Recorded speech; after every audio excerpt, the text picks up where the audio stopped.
যে প্রধানমন্ত্রীর কার্যালয় খাতে অনধিক ৩,৮৪৫ কোটি ৬৭ লক্ষ টাকা মঞ্জুর করা হোক। দাবি নম্বর ২-এর উপর ২২ জন মাননীয় সংসদ সদস্য ছাঁটাই প্রস্তাব দিয়েছেন। রাসূল সাল্লাল্লাহু আলাইহি ওয়াসাল্লামের একটি হাদিস আছে যে তোমরা অর্থটা কোথা থেকে কামাই করেছো আর কিভাবে তোমরা খরচ করেছো।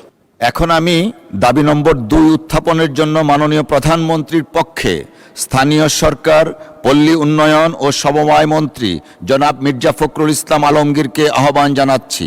ধন্যবাদ মাননীয় মন্ত্রী। ধন্যবাদ মাননীয় স্পিকার।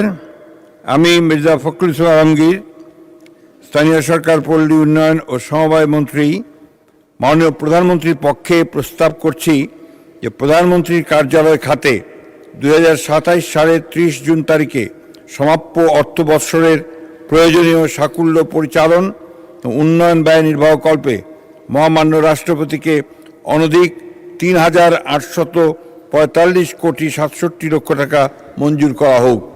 ধন্যবাদ মাননীয় স্পিকার। ধন্যবাদ মাননীয় মন্ত্রী। দাবি নম্বর ২-এর উপর ২২ জন মাননীয় সংসদ সদস্য ছাঁটাই প্রস্তাব দিয়েছেন। আমি তাদের মধ্যে ২ জন মাননীয় সংসদ সদস্যকে ছাঁটাই প্রস্তাবের উত্থাপনের আহ্বান জানাবো।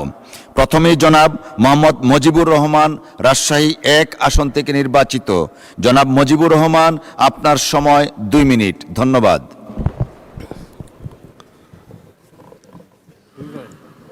মাননীয় স্পিকার, আপনাকে ধন্যবাদ। যে মঞ্জুরির দাবি করা হয়েছে মাননীয় স্পিকার, এটা তো খরচ করা হয়েই গেছে। এই যে কথা বলা হচ্ছে যে এটা দেওয়া হোক, টাকা শেষ করে দেওয়ার পরে চাওয়া হচ্ছে দেওয়া হোক। ও আগামী অর্থ, সরি, আমি তো সম্পর্কে কোনো অসুবিধা নাই মাননীয় সদস্য। মাননীয় স্পিকার, দরকারের জন্য, প্রয়োজনের জন্য তো টাকা দিতেই হয়, এটা খুবই স্বাভাবিক। এখানে দুইটা জিনিস দেখলে আমার মনে হয় খুব ভালো হবে। একটা হলো রাসূল সাল্লাল্লাহু আলাইহি ওয়াসাল্লামের একটি হাদিস আছে যে তোমরা অর্থটা কোথা থেকে কামাই করেছো আর কিভাবে তোমরা খরচ করেছো। মানে টাকা মানে গ্রহণ করা এবং খরচ করাটা খুবই গুরুত্বপূর্ণ। মাননীয় স্পিকার, আগামী দিনে যেসব বাজেট আমরা পাস করছি বা মঞ্জুরি আমরা দেব, এই খরচগুলো যাতে সঠিক পথে হয়, এখানে কোনো অপচয় না হয়, কোনো দুর্নীতি না হয়, এই জিনিসটা বিশেষভাবে খেয়াল করতে হবে মাননীয় স্পিকার। সেজন্য আমি কমানোর এই জন্যই বলতে চাচ্ছি যে টাকা বেশি থাকলে বেশি খরচ করে, আর একটু কম থাকলে কম খরচ করে। বাংলাদেশ যেহেতু ওই মানে যায় নাই এখনো, এই জন্য যত অপচয় কম হয়, কম টাকা দিয়ে কাজ করা যায়, এটা বোধহয় বুদ্ধিসম্মত কাজ হবে। সেজন্য আমি আমার ছাঁটাই প্রস্তাব এই মহান সংসদে উত্থাপিত করছি। মাননীয় স্পিকার, আপনাকে ধন্যবাদ। আপনাকে ধন্যবাদ মাননীয় সদস্য। কুষ্টিয়া ২ আসন থেকে নির্বাচিত মাননীয় সদস্য জনাব মোহাম্মদ আব্দুল গফুর। জনাব মোহাম্মদ আব্দুল গফুর, আপনার সময় ২ মিনিট। ধন্যবাদ আপনাকে। বিসমিল্লাহির রহমানির রহিম। মাননীয় স্পিকার, আপনাকে ধন্যবাদ। আমি মোহাম্মদ আব্দুল গফুর, কুষ্টিয়া ২ সদস্য প্রস্তাব করিতেছি যে প্রধানমন্ত্রীর কার্যালয় সম্পর্কিত সরকারি নীতি সম্পর্কে আলোচনা উত্থাপনকল্পে হিসাবের খাত ১০৩ প্রধানমন্ত্রীর কার্যালয় শিরোনামাধীন ২ নম্বর দাবি হ্রাস করিয়া ১ টাকা করা হোক। মাননীয় স্পিকার, আমি প্রধানমন্ত্রীর কার্যালয়ের মঞ্জুরি দাবির উপর ছাঁটাই প্রস্তাবের সমর্থনে কয়েকটি কথা বলতে চাই। প্রধানমন্ত্রীর কার্যালয় রাষ্ট্র পরিচালনার একটি অত্যন্ত গুরুত্বপূর্ণ প্রতিষ্ঠান। দেশের নীতি নির্ধারণ, প্রশাসনিক সমন্বয় এবং উন্নয়ন কার্যক্রমে তদারকির ক্ষেত্রে এই কার্যালয়ের ভূমিকা অপরিসীম। কিন্তু দুঃখের বিষয়, বছরের পর বছর এই কার্যালয়ের বাজেট ও কার্যক্রমের পরিধি বৃদ্ধি পেলেও জনগণের প্রত্যাশিত সেবার মান ও জবাবদিহিতা সেই অনুভূতি বৃদ্ধি পায় নাই। মাননীয় স্পিকার, প্রধানমন্ত্রীর কার্যালয়ের অধীন বিভিন্ন প্রকল্প ও কর্মসূচিতে ব্যয়ের পরিমাণ ক্রমাগত বৃদ্ধি পাচ্ছে, কিন্তু প্রকল্প বাস্তবায়নের গতি, ব্যয়ের স্বচ্ছতা ও ফলাফল মূল্যায়নের ক্ষেত্রে এখনও অনেক প্রশ্ন রয়ে গেছে। অনেক প্রকল্প সময়মতো শেষ হয় না, ব্যয় বেড়ে যায় এবং জনগণ কাঙ্ক্ষিত সুফল পায় না।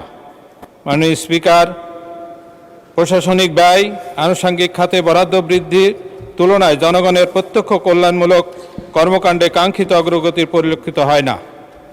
আমরা মনে করি ব্যয় বৃদ্ধির পাশাপাশি জবাবদিহিতা ও কার্যকারিতা সমানভাবে নিশ্চিত করতে হবে।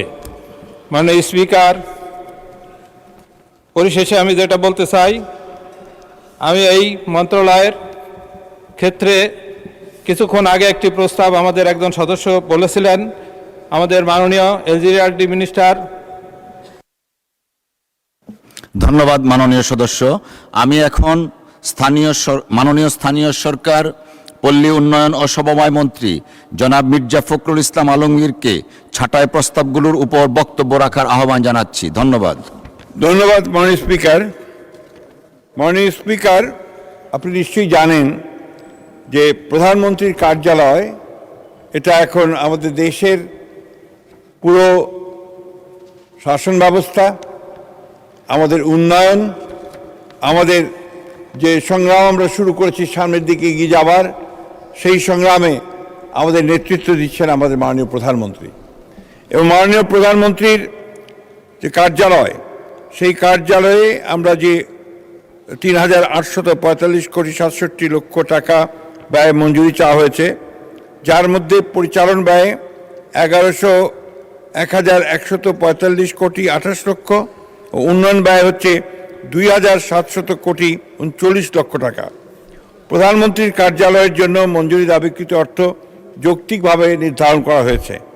এই কার্যালয়ের আওতাধীন বাংলাদেশ বিনিয়োগ উন্নয়ন কর্তৃপক্ষ বিডা, বাংলাদেশ রপ্তানি প্রক্রিয়াকরণ এলাকা কর্তৃপক্ষ বেবজা ও বাংলাদেশ অর্থনৈতিক অঞ্চল কর্তৃপক্ষ বেজা এই উন্নয়ন ব্যয়ের আওতায় যেসব প্রকল্প গ্রহণ করা হচ্ছে, সেসব প্রকল্পে বিনিয়োগের ফলে কর্মসংস্থান এবং রপ্তানি আয় বৃদ্ধির মাধ্যমে দেশের উন্নয়নে গুরুত্বপূর্ণ ভূমিকা রাখবে।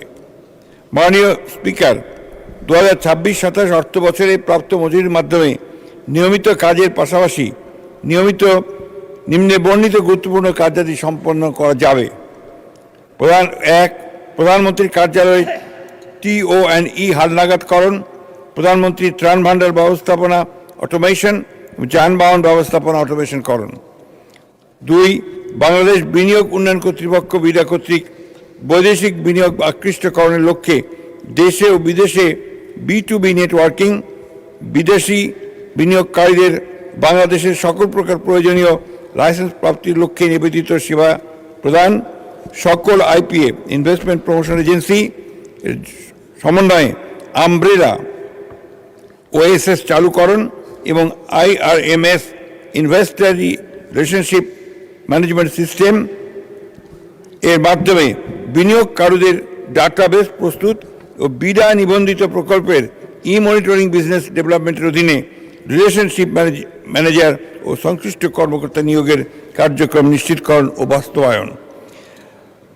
বাংলাদেশ অর্থনৈতিক অঞ্চল বেজা স্বল্পমেয়াদী পরিকল্পনার আওতায় দেশের বিভিন্ন এলাকায় স্থাপিত 7টি অর্থনৈতিক অঞ্চলে শিল্প কারখানায় পরিষেবা সুবিধা, বিদ্যুৎ, পানি, গ্যাস, রাস্তা, ভূমি উন্নয়ন ইত্যাদি নিশ্চিতকরণ, প্রয়োজনীয় অবকাঠামো উন্নয়ন কার্যক্রমে বাস্তবায়ন।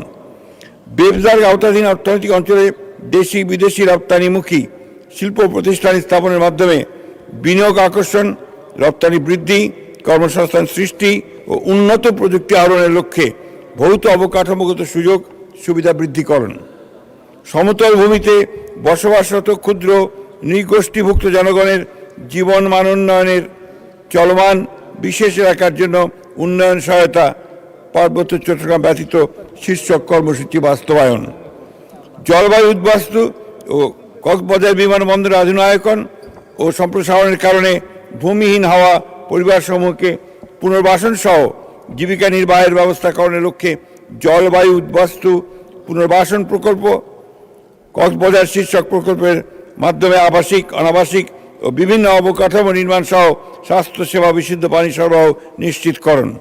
মহেশখালী সমন্বিত উন্নয়ন কর্তৃপক্ষের মহাপরিকল্পনা প্রণয়ন, কর্তৃপক্ষের সাংগঠনিক কাঠামো অনুমোদন, সক্ষমতা বৃদ্ধির জন্য প্রশিক্ষণ প্রদান, বিধিমালা প্রবিধানমালা প্রণয়ন ও সংশোধন। সরকারি কর্মকর্তাদের বিশেষায়িত PPP প্রশিক্ষণ প্রদান এবং সরকারি বেসরকারি অংশীদারত্বে উন্নয়ন কার্যক্রম গ্রহণের লক্ষ্যে পিপিপি আইন বিধি ও প্রভৃতি প্রণয়ন এবং সুশাসন ও জনপ্রশাসনের দক্ষতা উন্নয়নে গবেষণা ও দেশে বিদেশে প্রশিক্ষণ ও অন্যান্য সমন্বয় কার্যক্রম পরিচালনা। মাননীয় স্পিকার, এই সব কারণে আমি এই অর্থ বরাদ্দ করার জন্য আপনাকে অনুরোধ জানাচ্ছি। ধন্যবাদ মাননীয় মন্ত্রী। সংসদের সামনে প্রশ্ন হচ্ছে মাননীয় সদস্য জনাব মোহাম্মদ মুজিবুর রহমান এবং জনাব মোহাম্মদ আব্দুল গফুর এর ছাঁটাই প্রস্তাবগুলো গ্রহণ করা হোক। যারা এই প্রস্তাবের পক্ষে আছেন তারা হাঁ বলুন, যারা এই প্রস্তাবের বিপক্ষে আছেন তারা না বলুন। আমার মনে হয় না জয়যুক্ত হয়েছে, না জয়যুক্ত হয়েছে, না জয়যুক্ত হয়েছে। অতএব ছাঁটাই প্রস্তাবগুলো নাকচ করা হলো।